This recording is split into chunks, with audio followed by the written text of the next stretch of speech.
Fluffy. Here is going to be your new home. New home. That's right, Beaky. I hope you like it. Like it, like it, like it. Ah! Yay, Fluffy! I'm excited too. And pretty soon I'll let you all out. All out! Huh? Oh, Scoop, don't open the cage until Bob's finished. Bob's finished! Oh, should we open the cage then? Open the cage. Are you sure? Sure. Open the cage. Open the cage. Ah! Okay, Fluffy. Here goes. No, Scoop, we're not ready!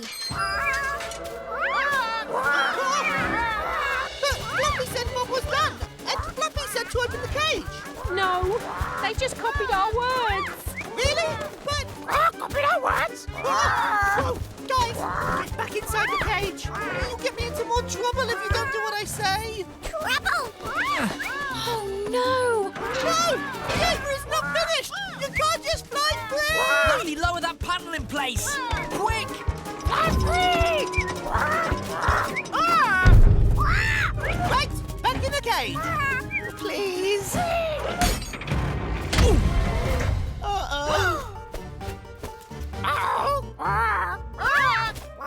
Guys, what are you doing? Come back! My parrots! Oh, no. We'll get them back, Jenny. There must be a way. There is, Scoop. We'll lure them into the cages with birdseed and fruit. Oh, can I carry a cage? You sure can, Lofty. Yes. Can I please have some seeds and fruit, Jenny? I want to put things right. Sure thing, Scoop.